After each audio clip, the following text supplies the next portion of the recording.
But at the same time, then when everything goes to hell, you know, you kind of got options, and you can either go wild and crazy, or you can try to, I don't know if I'm even making sense, but that was like my first encounter, that because I didn't go to public school either, which it's, you know, there. Um, and even with like church for the longest time, like, I mean, our parents studied stuff, or more so my mom, like where they didn't even want kids to go to youth group because they were going to be influenced, a Christian youth group, they would be influenced by the other kids. So the kids needed to stay in the room with the parent. Like WTF, what the fuck, right? Like I'm Yeah. like, and so you know, and of course you don't think anything about it when you're in it, but then you start stepping outside of it and you're like, oh my God, like what was happening, right? So I don't know, what are your Yeah. thoughts on that? And I guess, when did you feel, were you a teenager, or were you more in your 20s when you really felt like you kind of started experiencing, quote, what you would call the real world, or the realities of life, that the things that you have to face and make the choice to go one way or the other, I guess. Yeah, like I guess so growing up I've got like Jade's I'm one of four siblings, and so Jade being the oldest, she is like, yeah, she's a fairly safe bet. um, Yeah. but then the next oldest, so a year older than me, is Rodri, and Rodri, like Rodri's wicked. Love that But guy. growing up, then he kind of he got into the, like, I don't know what Christians call the secular world, and Okay. yeah, so it's like, Uh-oh. They just call it the world. The world. Yeah, no, I'm oh, kidding. oh okay, yeah. And so yeah, it was kind of like he started going off the rails, and just kind of smoking weed and, like, doing things like that. And so that was kind of the first sort of avenue of seeing, like, more closely, like, oh my Yeah. God, this is like another part of the world, like. But I was still very much like, I don't know, head in the clouds, go to church and You were doing a the church. teenager at this time. Yeah, yeah. So I don't know, maybe like 14, 15. Yeah. And so yeah, I kind of like seen a lot of it, and like growing up, like skating and stuff as well. Like, I Yeah. mean, it's like pretty, like, drugs and booze and stuff are like Yeah. just part of it. But I was just living a different way. So Yeah. I'd see it all, but never really took an interest. So you were Um, trying to live like a moral, quote, moral life, yeah, not yeah, partaking. yeah. That's it. So that was kind of what the first sort of times that I knew about, like, outside of the Christian world. And yeah, and then as I got older, then I kind of, I suppose, like, I started, I stopped going. I suppose, I don't know if it, like, started kind of expressing an interest, and yeah, not just kind of exploring, like, things outside of church Yeah. in that sense. Um, Maybe when I was like I'm really bad with, like, dating myself at, like, how many years ago was that? Well, 50. So like, yeah. I'm just throwing out numbers. so let's think about this. You came over here. I don't remember when you came over, and you were doing like soccer coaching or something at camps in Canada. Was that like you were like Yeah. 18, or 17, 20? I can't remember.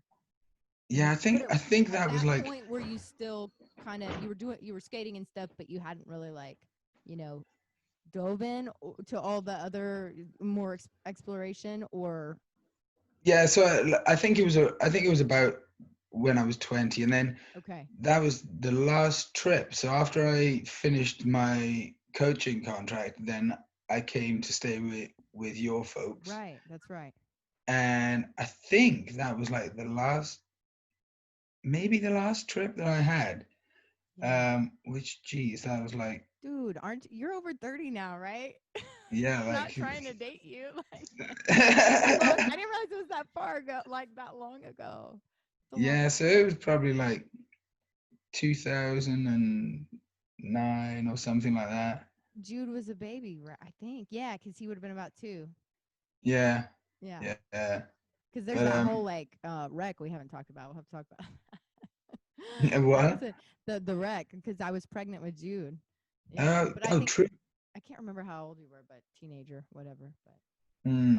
I wanna hear a little more about like your kind of faith background and faith experience. Like, how would you kind of describe that in your family? Like, what were some of the characteristics of what that looked like for you? What kind of vein of Christianity or fundamentalism or whatever would you kind of describe? So I suppose like, yeah. So like my parents were like they weren't raised in Christian families, but they found their way to Christianity, and then um, so we were raised entirely like following Christianity, and so we started. So when Cecilia first came out, we were in like this super like legalistic sort of like church. That it was like it was kind of like old school, I suppose, but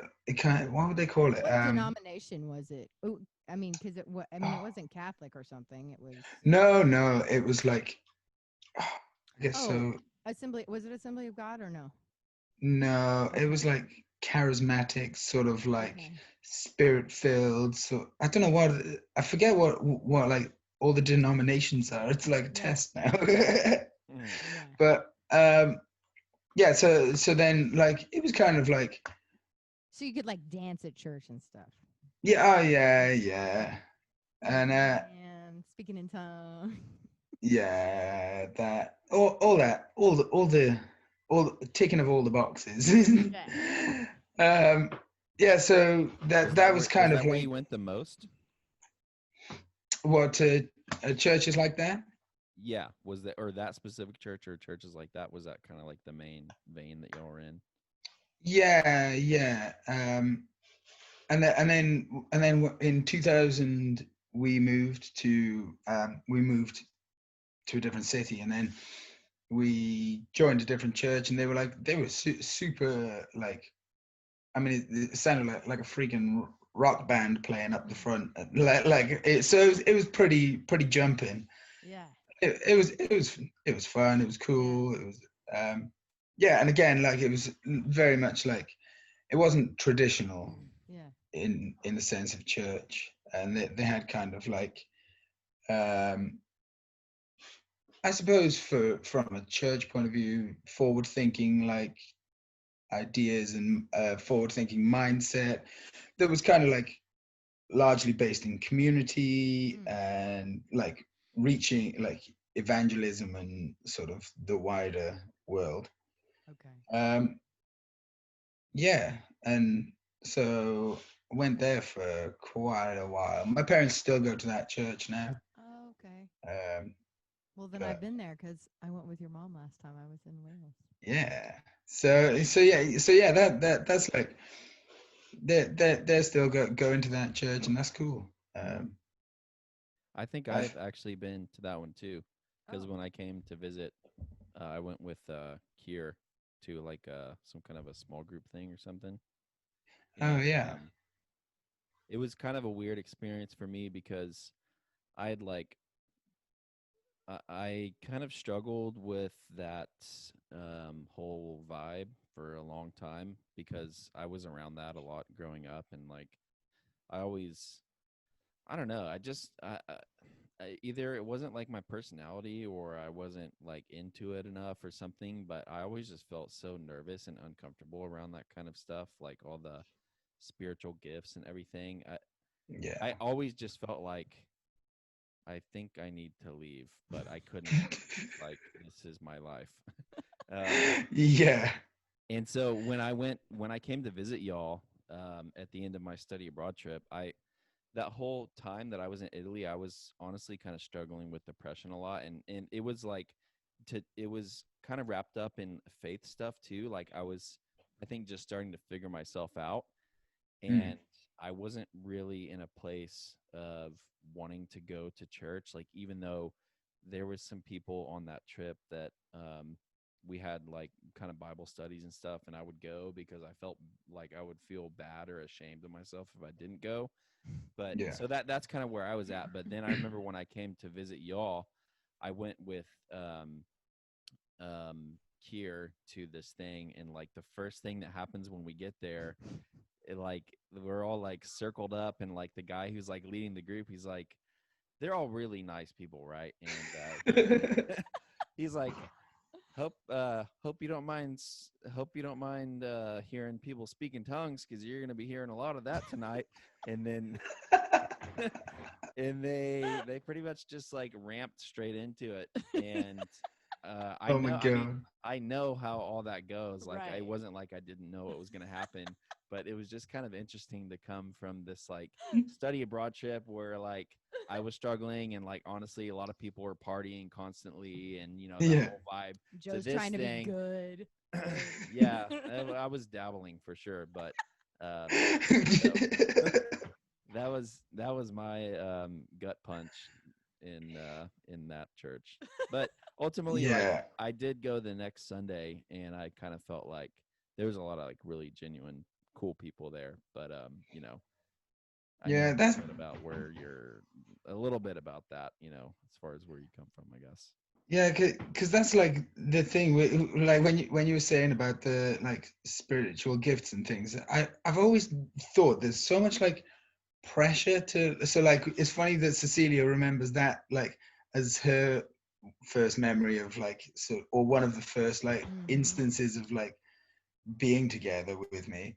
And I was thinking like how mind-boggling is that to Mhm. be brought up in front of people, and they're like, right, we're going to pray for you to receive this gift Right. now, and they're like, right, hold your hands out and just Yep. grab it, it's a gift there for you to take. And I'm like, geez, like you're making it sound like I'm about to grab a cup of tea out of your hand, like Yes, like. it's And then you're like, I've always felt the same as well with yeah.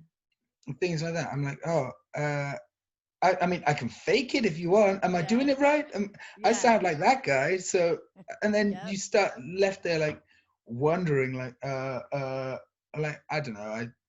No, I it's got like, interesting you say this because actually that happened, and of course this was that more like you were saying religious church. It was that first one that when I y'all were going to when I met you, but I'm like up there, and I think I don't know who it was. Somebody at the front that was praying. I don't know if it was a pastor or somebody else, but kept on like basically saying that like I'm like standing up there right with my hands raised, and all the things you just said were exactly what they were saying to me. And then like at one point like, but he's also telling me like it's not emotional, you just take it, like all that stuff. But you know and I'm like, I don't know. And it's such a weird feeling because you feel like, well, maybe if you're a part of that kind of group, you're like, maybe there's something wrong with me because I can't speak yeah, in tongues or whatever it is they want you to do.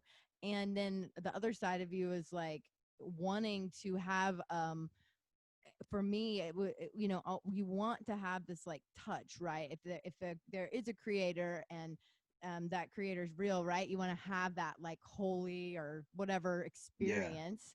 And so it's amazing how, but sometimes I don't know, it feels like almost like man-made to try to try to force something like the whole people being slain in the spirit and all that, you know. And so I think yeah, a lot of people would fall down or whatever just because they needed to do what everybody else was doing, even if it didn't really happen to them or something, you know. Dude, I yeah. know And that's for a fact like that's happened, and I've seen it because I've been at stuff where, you know, you're at some kind of a retreat or something, and someone's like on the ground shaking or doing something. It's like, okay, like now like the pastor comes up to speak, or like the music comes back on, and like oh, they're standing up now. Like, what a crazy coincidence that they were like ready when the service is like